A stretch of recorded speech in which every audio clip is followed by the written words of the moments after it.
Welcome to Disruptive Successor, a show for next generation leaders in family businesses and entrepreneurs who want to disrupt the status quo and take their existing business to a whole new level. We all know that what got us here isn't going to get us there. This show will provide inspiration, advice, and resources to help you create massive impact. This podcast is sponsored by myself, Jonathan Goldhill, and my company, the Goldhill Group, where we provide coaching for growing companies. I'm Jonathan Goldhill, and my purpose is simple: to guide entrepreneurial leaders in family businesses towards more freedom and fulfillment. I want entrepreneurs to get clarity around the changes that will make them and their businesses more successful so they can experience the same freedom I've enjoyed in my life. Our proven practices challenge business owners to think differently about their business and how they're running it, and quite literally become game changers in our clients' companies. Learn more at thegoldhillgroup.com website, where you can schedule your free strategy session.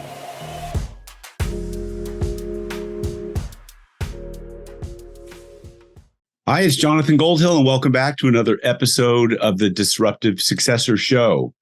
Today, I have a guest who has a long-standing history in the construction industry. Doran has successfully served the construction industry for over 40 years as a contractor, consultant. He's also a strategic trainer and facilitator, a leadership development coach, and a public speaker, bringing a multifaceted perspective to people and organizations. He's the author of a book, which he published in 2019, called Soft as Steel, which I'm interested in learning about. It came out around the same time that my book came out. He also has a podcast called Soft as Steel. In today's show, we're going to be talking about qualities and attributes of soft skills and why they're so necessary to lead. Dennis, welcome to the show today. Thanks, Jonathan. Good to be with you. So, Dennis, I always like to start with people's chronology, like how did you get to here? What was your path? So take us through your background, and you've been doing this for a long time. You were in the construction industry. A lot of our listeners are in the construction industry, so they'll probably be interested in knowing a little bit about your background. Tell us more about you. Well, it's a long background because I'm an old person. So, this could take the entire interview time. It's just my background. Okay, well, let's keep it to like 5 minutes. So I won't start when I was born. We'll skip that part. I began my professional career as an accountant as a public accountant. So I have a degree in accounting from the University of Maryland. So that's all the education in a formal structured sense I've received in my career. So I left Maryland, went to work as an accountant, did that for maybe 2 or 3 years. And then migrated into the consulting practice of one of at the time, they referred to them as the Big 8 accounting firms, one of the very largest firms in their consulting practice, engaged in a variety of types of projects, all related to numbers and finance and organization, and then moving into quality and operational kinds of stuff. So I learned a lot about businesses, and in particular, actually a lot about the government as a business. And some of the stuff I saw all those many years ago is unfortunately probably still occurring in government as a business, which is why we spend so much money in taxes, but don't get me started on that. Okay. So I left that large firm after a period of time and started my own consulting business. And I did that by asking a client from the large firm who was interested in continuing a working relationship. I asked him, I said, well, I'm going to start a consulting business. He said, good. I think that's a great idea. I got lots of things I want you to help me with. So let's just put you on retainer with each of my companies.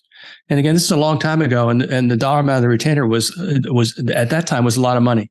But that's how I got into the consulting business. And also, all 4 of his companies were companies that were in the construction business, either construction itself or building materials or some other facet of the construction industry. So that was my entrance into the construction industry, working with this particular group of companies. I continued that journey for a while. The relationship at one point in time ended at a logical separating point. I went on to do some other things. But again, throughout my entire career, really right up until this moment, it's all been somehow, some way connected to the construction industry. I served as an example for a period of time as the vice president of an international, I guess they would call international association. It's called the Construction Management Association, CMAA. That's a well-known association that represents the profession of construction managers. So I spent some time there. I started several of my own companies, again, in the construction and building operations areas of industry. Some things went well, some things did not, but I learned from all of those things. And I guess it was probably when I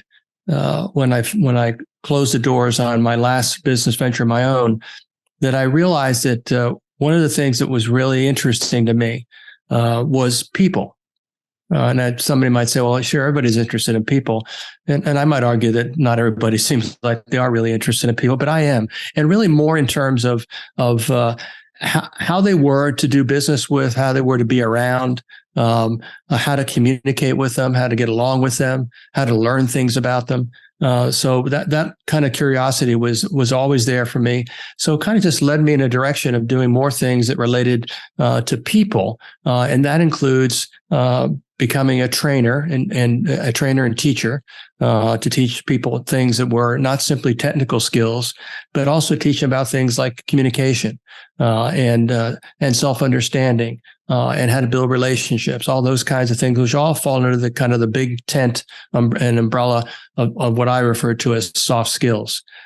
So my journey is continued around that. And a few years ago, I left the last salary position that I held during my career and decided that I was going to follow my calling.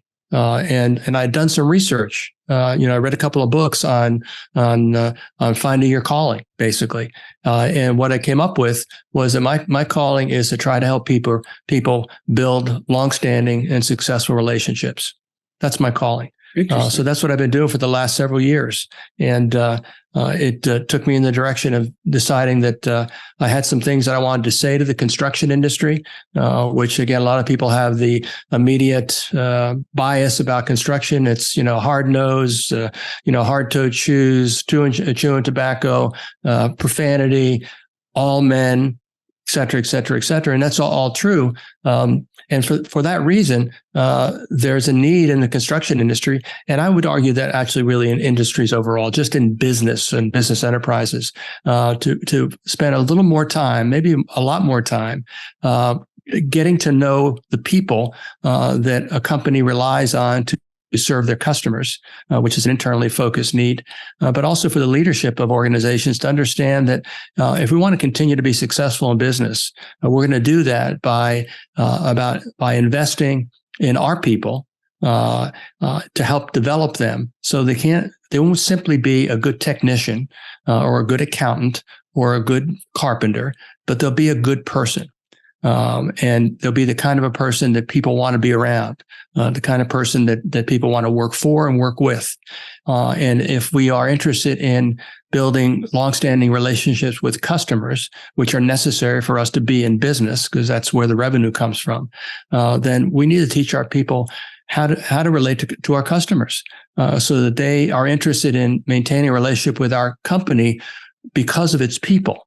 Along with the simple part, and this is, in my view, it is the simple part.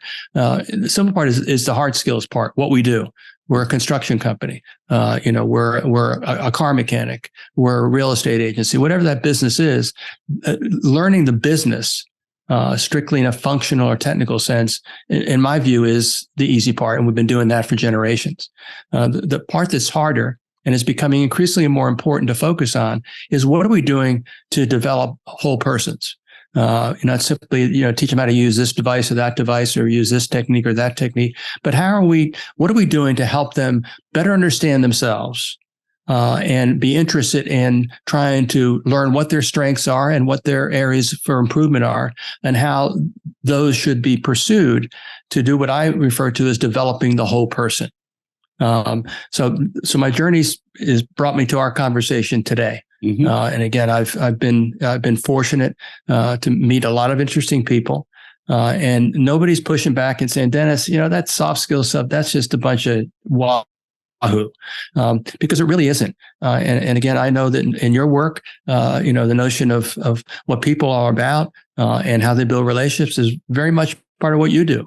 And 100%. I think that's why, consultants like us who are out with a message that says it's all about people. It starts with you, and then it extends to the people that you have relationships with on a day-to-day basis. And if you do a good job of getting to know you and also getting to know them, the chances are that you are going to have a successful business. Because again, a successful business is built on long-term relationships, not transactions. Totally true. Yeah. So I think one of the most popular business authors is Patrick Lencioni. And I think the reason why is that his books are really accessible to everybody. They're not technical, and they always emphasize the fact that people are at the heart of what makes business successful. Mm-hmm. And, I think that it's his opening quote from his most well-known book, The 5 Dysfunctions of a Team. And the opening line, it might even precede the actual first sentence of the book, being an intro. It says something to the effect of not finance, not strategy, not technology, but people are the ultimate competitive advantage.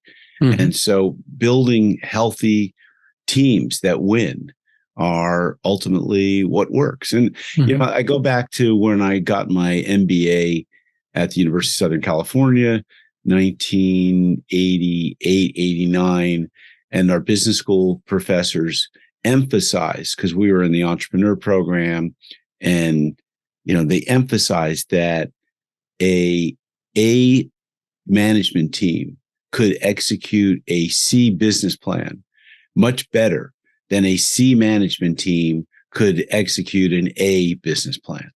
And, mm-hmm. so it's just, this lesson just gets pointed out over and over. So it's interesting to me that you went from this very hard science, accounting, and then got into the construction industry, which, you say it's, that's the easy part, is the business of it. But I think that's what trips a lot of business owners up, and they don't ever get to this leadership development, soft skills stuff until or unless their business has already got past gotten to enough success that they're not fighting cash flow issues or payroll problems or, customer or employee problems. So mm-hmm. I think it's really important. I think in the back of my mind, I'm kind of wondering, is this your progression, or is this like the time we're in where just leadership development and soft skills, is so important? I don't think there was any leadership courses 30 years ago for mm-hmm. outside of maybe Dale Carnegie or something like that. Mm-hmm. And now there's a plethora of leadership classes and coaches and consultants. And so let's get into talking about your book. First of all, that mm-hmm. goes back a few years. What is the book about? What's the premise of it? What are some of the key takeaways or messages of it? Yeah. First of all, the idea of a book, when I first got it, my thought process was I wanted to learn about leaders in the construction industry and share what I learned about them in a book. And I approached a few potential interviewees, people to include in my research. And I don't know if I was surprised, but I was disappointed that several of them weren't that interested in the idea of being part of the research for a book on soft skills in the construction industry. So I kind of backed away from that. And then it came to me that one of the things I was consistently hearing from people as I moved around the construction industry, and I do move around a lot in the U.S. and Canada as well, was that people don't still, the majority of people, if you were to ask them, what do the words soft skills mean to you? You'd get a wide range of answers. Yeah. And none of them would be abjectly wrong, but not hitting kind of the place in understanding that I think is important to do it as a foundation. So it occurred to me that, what I need to do is I need to help people understand what soft skills are, how they relate to things like your personality, your emotional intelligence, your ability to deal with conflict and those kinds of things. And also, most importantly, and it was really kind of the capstone part of this, of the research I did, what are the soft skills that a cross-section of randomly selected individuals in the construction industry, what are the soft skills from a list, I think was probably 60 or 70 words, and they're just words that describe a quality, an attribute, a behavior, or value. That's kind of my way of describing soft skills. I asked them to force rank all those things as a first step in this research to come up with, in order, the top 20 soft skills to identify, and then I interviewed a bunch of people. And my idea was, I want this book to be conversational. I want anybody that can read a book, and most people can. I want to be able to just simply read this book and learn whatever they can about what soft skills are, about what the word trustworthy means to them. And not only what does it mean to them, but can you give me an example of where that quality was important to you and something you faced in your life? And just have conversations with people, and then share those conversations in the form of a book that had some verbatim content and some other words that were written by me that described 20 soft skills, with trustworthy being the number one soft skill based on at least that research. Others were in the top 10 included things like being a good listener, or being adaptable, or ethical, or integrity. All those kind of no huge surprises. The ultimate force ranked order might have been a little bit of surprise, but not much. Because they really covered the waterfront, but then they gave the reader something to look at. So these words describe a soft skill, and I can understand the description. I can also understand the story that this particular individual who was cited in the book told about the importance of that quality. I can read what folks said the words soft skills mean to them, not definitions, but what they mean to them, to kind of get a sense of how people viewed them. And in the end, what I will have done is send a message about why it's important to do something which is harder to learn, which are learning about yourself, and learning about what your strengths are, your weaknesses, your qualities, and really as you grow in your career's journey and move into leadership.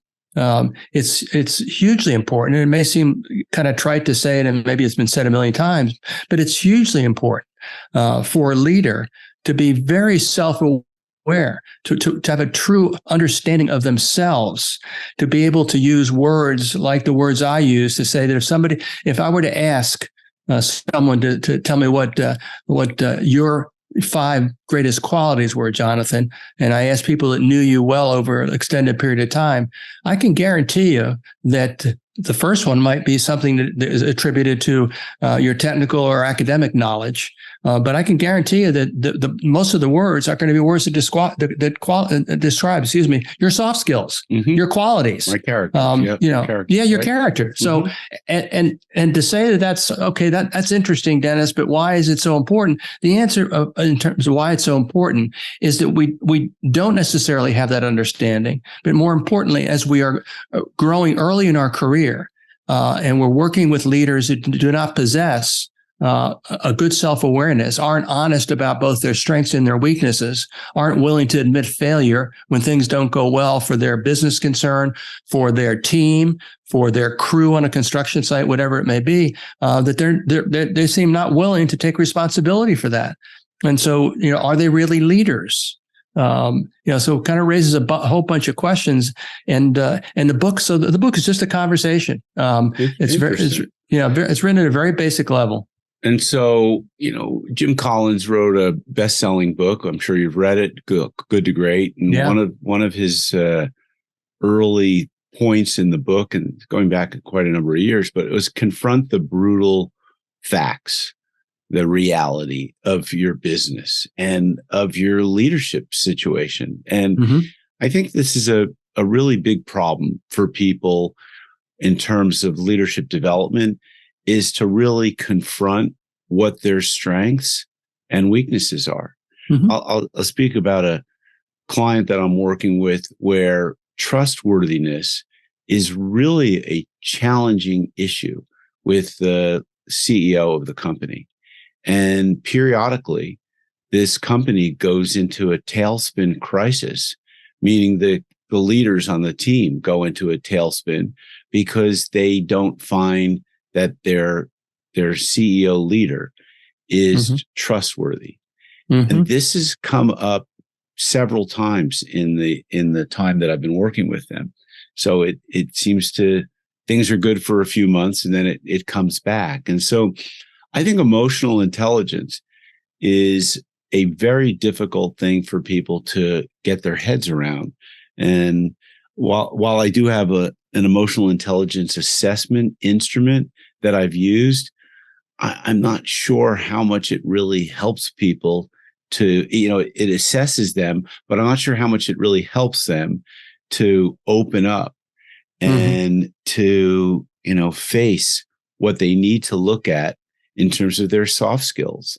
And so I love the title of your book and your podcast, Soft as Steel, because, well, one is fitting for the construction industry, but being soft when you're a contractor is anything but what people think you should be. You're supposed to be tough and, hard nosed and,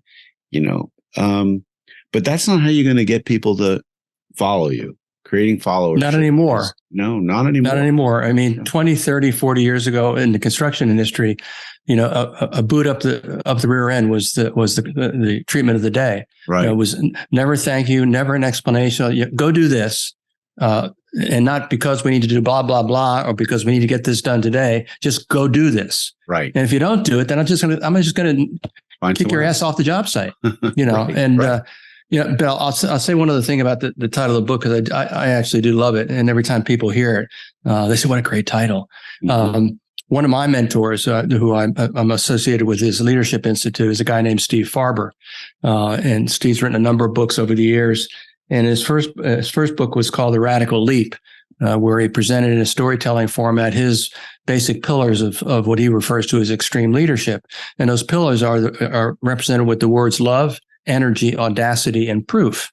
And if I kind of a nod to the proof side suggests that you can do all you want about energy. You can do all you want about taking risks. You can do a whole bunch of stuff. But if you're in a business operation and the bottom line is non-existent, in other words, you're losing money, then all that other stuff doesn't matter. But if you go about pursuing how you operate your business, how you include your people, how you lead them, then the proof's in the pudding. If people feel like they're being treated with respect and dignity, which is kind of fundamental to a lot of companies, including one that I'm working right now, is kind of their cornerstone value is treat people with respect and dignity. Right. And again, you can't start at a better place than that.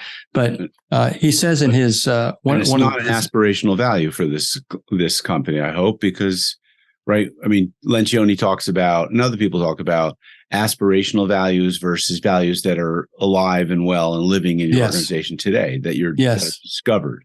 Yeah. And this is where I think some of the problems is, because with the client that I'm talking about, one of their values is to be trustworthy. And yet they're not living that value. Not everyone's living that value. So it's somewhat aspirational.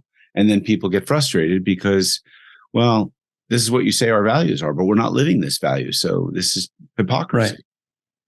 Yes. Yeah. And that's a problem. Because again, the whole notion, again, there's so much has been written about leadership. There's a little bit about it in my book, and it's a hugely important role in life. Without leaders, there is no direction. In whatever theater you're working in, they play an important role. And the most important role they play is that they give the people they lead someone that they can follow and be able to do what's a problem with your client, and that is to be able to trust that leader based on the things they say and the things they do. because again, all the people in the company from that C-level group of executives that report to that CEO and going down, even right on down to the ground level, frontline folks, what they need to know, or at least know and feel, is that the person who is calling the shots ultimately for the direction of this business is someone that can be trusted. Right. Because otherwise, why would you? What's your motivation to throw in with that leader if they're not worthy of your trust? Yeah. And that's why, again, and I know you use the same, use different types of assessment instruments to do what I describe using those assessments. And I use a couple of them. We've talked about it, I think, off recording. Mm-hmm. But I use them because I use well-developed, heavily researched, credible instruments that I say that the results that you get from taking an assessment and reading the product of the assessment provide you, and maybe for some people, the first time in their lives as adults, a set of facts about themselves, whether it's in an assessment communication style or the broader DISC behavioral assessment or a variety of other ones. The products of those assessments are factual. And I think not in a black and white sense, but they're real. If they're collected, I think, by multiple people. If you're just self-reported, which I believe is called ipsative assessments, then they could be, have the built-in bias of how you see yourself. And I think that's really important. That's why I put some emphasis when I'm doing executive coaching. Let's do a 360. Absolutely. Let's get some feedback from some of the people around you. And, let's have that data information come to me so that I can give it to you and you not know, who said it. So it's without retribution. Right. It's anonymous as much as possible. But I think that there are situations that, you're talking about people who may be boomers who built a business and they built it on an old school leadership style that doesn't work any longer. It's very difficult to teach that person the new school of thinking. They're almost better off looking at putting someone else in charge and marginalizing themselves, or being a chairman, or being maybe a technical person, just doing something, but looking at figuring out how to exit because they can't continue. It's not sustainable, that type of leadership style. I don't know of any. Maybe in the military it is, but I don't know. We're just, it's again a simple thought. We're just people after all. Right. But the way people respond to their reality as a leader is really just so varying, and depending on the industry you're in, depending on the nature of the organization, depending how big it is or how small it is, there's just so much to it. What you're describing in terms of that generational thing, and kind of taking a shot at the boomers, which we deserve, by the way, in a number of regards, is what Carolyn Dweck talks about in a book that she wrote on mindset. Yep. The boomers, if they left to their own devices, they would go to their grave fixed mindset people. Yeah. Meaning, I've been doing this for longer than you've been alive, kid. And so, I don't see a need to change. I think everything is fine. Yeah. I don't care what the results say, because we're just going to keep going this way. And then the best news that can happen is eventually that person resigns, retires, or stops breathing. But the point is that, there is a generational consideration here.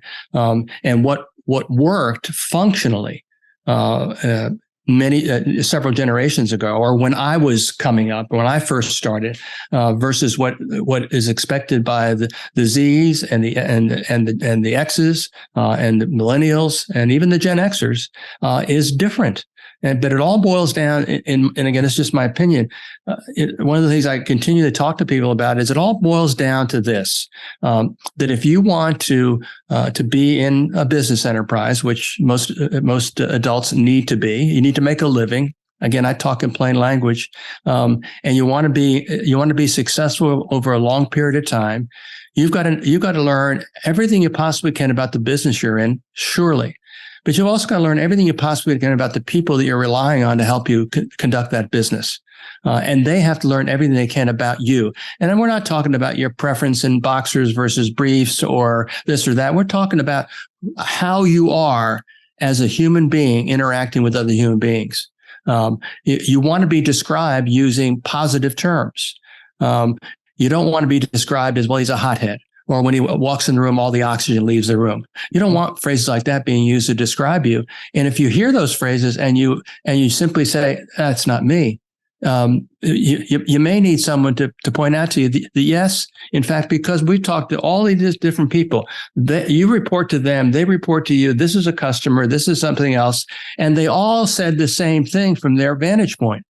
So either all of them are wrong, or you need to open up your heart and your mind to the fact that you need to change. And change, as you know from all the work you've done, and I know it as well, change is incredibly difficult. Again, this is some of the simple guidance on how long it takes to change a habit, all that this is all very practical stuff. Mm-hmm. And, at the end of the day, change is, again, Carolyn Dweck talks about the growth mindset. I can get better. I can learn more. If I'm concerned that I'm little over the line in terms of the rules of the road, so to speak, or ethical considerations, and I can tighten up on all of that. All that's required is for you to admit that there's some work to be done and commit your energy and effort to doing that and doing it. And again, you're probably thinking, I've said exactly that, or I've said something like that. You've got to do it in public, meaning your organization has to see that you are willing. The term everybody uses, to be vulnerable. To let them see who you are, but let them see that you are a work in progress. That just because you're the CEO. And maybe the majority owner of the company, that doesn't invest in you inalienable rights that you have by virtue of that situation. It gives you an opportunity to be successful as a leader. And so it begins with your knowledge of yourself. It begins with you understanding that I need to view my role as a leader. I got to do things like I have to have the vision for the company or the enterprise. I have to help people understand why it's good for them and good for us and good for our customers, those kinds of things. But I also have to, bring to that role.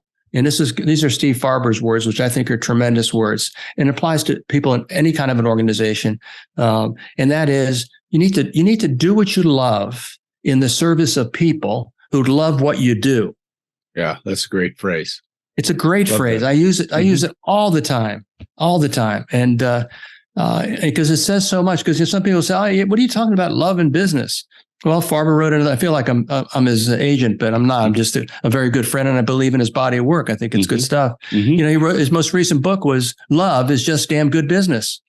It doesn't just talk about it for 200 or 300 pages. He's got research. He's talked to companies, and they talked about what that all means to them and their companies. They're great stories, and they're companies that are very recognizable. So there's something to it.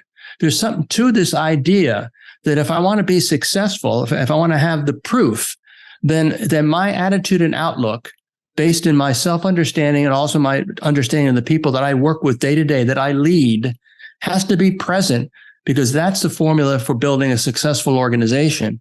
And probably it wouldn't hurt to say, and I'm sure you've noticed as much as I have, that there's more and more articles and more books being written about another one of those great words, which I think is a great word to talk about, and that's happiness.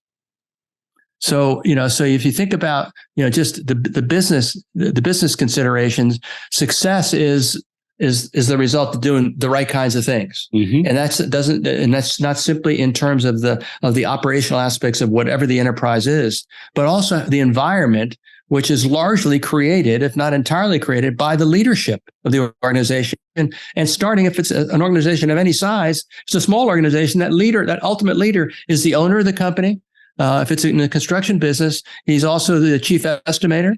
He may be the business development person, et cetera, et cetera. And if it's a very large organization, it's one person who has an organizational structure below them, but they're the ones that have to articulate personally the vision, the purpose, the values, the culture of the company, and make sure that his actions and his words align with that, so that he's modeling what he expects from the people that he leads. So, Dennis, I think this is really one of the biggest challenges that I encounter in family businesses. where people come to me because my book is Disruptive Successor. And some people are like, well, what does that mean? And it's really about the next generation leader is going to disrupt the way the current business is being done, the way the current leadership is leading. Mm-hmm. And the challenge with that is that it worked really well for the leader who built the business probably, and trusting that next generation leader, oftentimes a son or a daughter, that they can lead the business as well, is something that is a process. It takes time for them to let go and to trust that. And, you have to make some mistakes along the way. So, if you're a parent looking at your child who, you're worried that they're going to make mistakes, or you don't even want to put them in that type of position of responsibility because you're afraid they're going to make mistakes. This is, these are the types of soft skills, the qualities and attributes that need to be developed that I imagine, causes for 70% of companies not to transition from one generation to the next. Either the child sees no entree into the business. Either they're not interested in the business or the industry, which is probably most of the case, but also where they think, I can't work with my parent. They're not going to be ever going to give, give me the reins. They're never going to let me be in charge. Or, I don't really want to work that hard. I saw how hard they worked. And, so there's a lot of reasons that businesses don't transition. I don't have the data as to what that is, but I think that what I encounter is the difficulty of one generation passing the torch to the next generation, trusting the next generation that they'll do a good job and not mess it up, and that they don't understand maybe sometimes the young person's leadership style, which is new and developing, is all around culture, values, core fit, things that the preceding generation didn't think much about. They didn't have values or culture or things that they identified. So, no, it's I'm working with a small family-owned contracting business in the Midwest, and what you're describing is basically their dilemma. It's a father, a son, and a daughter are the three principals of the business, and their business has been doing very well for years in terms of the traditional measure. Are we making money? Mm-hmm. That's what small businesses. That's how they describe detailed reporting. Are we making money? And if they've got a reasonable accounting system, they have a reasonable answer to that question. But at what price? Because dad is this, or my sister who's handling this stuff. She doesn't know what to do with this stuff. We gave her some new responsibilities. She can't handle them. Whatever it is, when you're a family business, then the dynamic is markedly different than any other small business, and certainly larger companies. But the family ingredient takes all of our great efforts at trying to help people understand how to identify what things they need to try to do differently together to be able to have less friction in how they conduct the day-to-day operations, and also increase their level of appreciation for one another in building that successful business. Yeah, it's a lot of work. It's like love. It's like marriages. If you want to make them work, you got to do the work. And yeah, that Steve Farber quote. Could you repeat that one more time again? That was so good. Yeah, it's a good one. It says, do what you love in the service of people who love what you do. Right. Love that. I think it's capstone. I think it says so much in so few words. Because I tell everybody I talk to when they say, well, your experience in the construction, and you say, well, you know what? It doesn't matter what business you're in. At the end of the day, every business has something pretty important in common, and that is that every business, whether it's a for-profit business or a nonprofit enterprise, whatever it is, they serve customers. Yeah. And therefore, every business fundamentally is a service business. 100%. Yeah. So, all right, disruptive or otherwise. That's right. Exactly. Well, we need to wrap up. But Dennis, if people want to learn more about you, they can get your book, Soft as Steel, I assume, on Amazon. They can find your podcast, Soft as Steel, on all the every different platform. And any other way that they should get a hold of you if they want to learn more? Well, they can if somebody's curious and wants to chat with me about something I said on this podcast, there's a calendar in my website, which is DennisDoranSpeaking.com, no spaces. They can go right on that website and make an appointment to chat with me. If you make an appointment to talk to me, I'll talk to you. Great. And I just my last thought is to say that I encourage people to understand that as the pace of change continues to become more and more rapid through generations, the intrusion and soon the integration of technologies in every aspect of what we do and every business enterprise becomes much more significant. What we're going to have left that is going to continue to be important is the relationships we have with people in our lives at business and other places. And if we have more time to do things other than whatever our work content was before it was replaced by AI or augmented by some other technology, what we're going to have time for is to learn more about ourselves and the people in our lives and build more relationships. There'll be more human contact because there's going to be more time for it to happen. And I think that's potentially a great effect of what we're going through. The pandemic had tremendous effects, which have continued and will be everlasting. But everybody's afraid about the technology and they're not going to have a job, blah, blah, blah. It just means that we're going to be doing things differently. But one of the most important things that we'll be able to do more and more of is to try to nurture good relationships in our lives. Well, so if you're a disruptive successor, disrupt the status quo, but don't disrupt the people and relationships that you love and that are going to get you to where you want to go. So that's how we'll wrap the show. Dennis, thanks for being on the show today, folks. You know the drill. If you got some value from this, please share it with others. Please like it. Please give us a good rating on your podcast listening application of choice, and stay tuned for future episodes of our show. This podcast is sponsored by myself, Jonathan Goldhill, and my company, the Goldhill Group, where we provide coaching for growing companies. I'm Jonathan Goldhill, and my purpose is simple: to guide entrepreneurial leaders in family businesses towards more freedom and fulfillment. I want entrepreneurs to get clarity around the changes that will make them and their businesses more successful so they can experience the same freedom I've enjoyed in my life.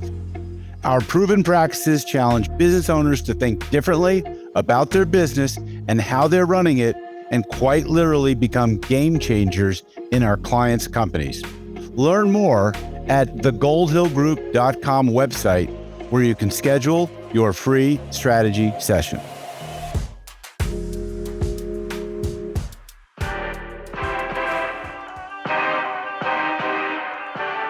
Thank you for joining us on the Disruptive Successor Podcast.